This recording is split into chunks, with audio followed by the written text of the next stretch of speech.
Hamma qarindosh urug'ni bir-biri bilan dushman qiladigan, otaning farzandi bilan bir-birini teskari qoladigan, qizlarni o'zini orqasidan yugurtiradigan, bolalarning hayotini, mazmuni mashi onasini emsin qog'oz.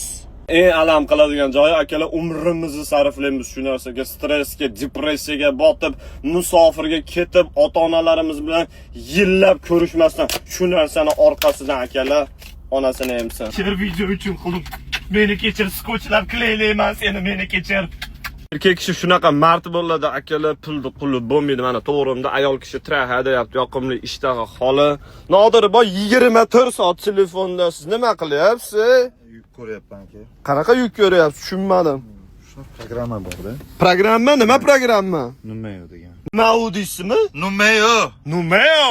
Oh! Chopra akalar Play Marketga yoki Apple Store'ga kirib Numeo deb yozadigan bo'lsanglar, sizlar uchun maxsus yaratilgan приложение chiqadi. Ya'ni rus tili, o'zbek tili, qozoq, любой tilda ishlatsanglar bo'ladi bu приложениeni. Asosiy funksiyalari nima? Asosiy funksiyasi akalar, o'zingizlar turgan joylarda dispetcherlarni полностью напрягать qilib yuk nima bo'ldi?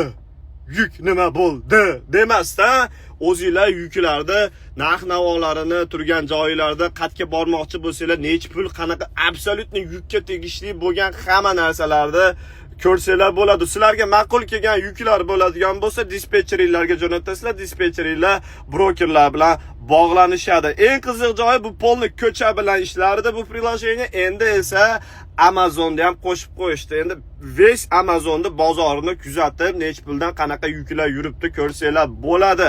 Buni yana bitta plus tarafi, shunaqa kompaniyalar bor, dispetcherlar bor, akalar yuklarni narxlarini kat qilib o'zini foydasini olib qolishadi. Shu narsani ham oldini oladi. To есть, чистый narxlar nech pulligini o'zingizlar ko'zinglar bilan ko'ra olasizlar. Dispetcherlarni полностью напрягать qilmasdan bekarchi bo'lib o'tirib qolganinglarda, o'zingizlar ham dispetcherlarga yuklarni tasha olasizlar. Mana shunaqa variantlar bor. Mana shu yukni menga olib ber deb.